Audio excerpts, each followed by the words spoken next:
Notice the word commandments. Commandments, not options, not guidelines, not suggestions, not ideas, not helpful hints. Commandments.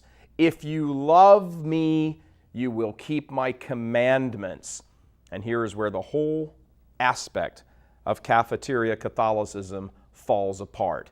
It is a total and complete refusal to accept the authority of the church as it brings us the commandments of Jesus Christ. Cafeteria Catholicism perverts Christ's teachings and reduces the commandments to nothing more than options. Well-intentioned options, of course. I would like to do the right thing. I would like to follow this, but I'll follow my conscience, thank you very much. These are options which become free for you to pick and choose from.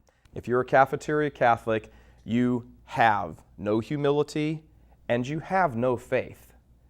The faith you have ultimately is in yourself. You do not have divine faith. Choosing against what God has chosen for us is self-destructive. It begins in this life and it culminates in the next life. Having the proper frame of mind, the humility to accept what God has chosen for us, commanded us, is summed up in the last recorded words of the Blessed Virgin Mary, the most humble person ever to have lived. What are the last words she says? Do whatever he tells you. But in the kitchen of Cafeteria Catholicism, we get a smorgasbord. I said the word right finally. Been practicing that all day. I've been smorgasbord of half-truths. What comes out of the oven, in the end, in the final analysis, is a half-baked, lukewarm version of the faith that looks very much like the rest of the world. And that is not what the disciples of Christ are called to be. What we are called to is total, there's that word again, total conformity to our Lord. One question we can ask these people is, why are you in the church? Why are you here?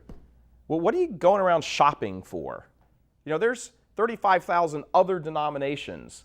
And if you can't find some mix of the food, your entrees the way you want it, well, just go start your own.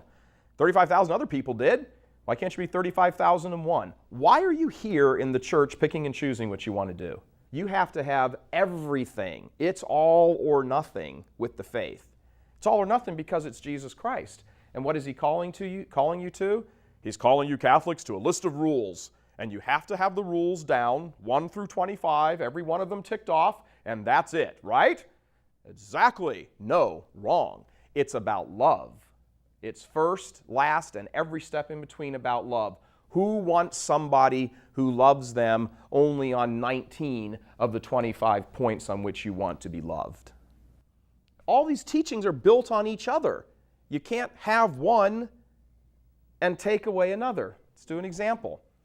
You can't ask somebody, somebody can't say, well, I disagree with the church's teaching about sin, or rather I accept the church's teaching about sin, but I disregard the church's teaching about the sacrament of confession. Well, that's a ridiculous position to take. You can't say that. You can't say that. If you deny the need for a cure, then you're essentially denying the reality of the disease.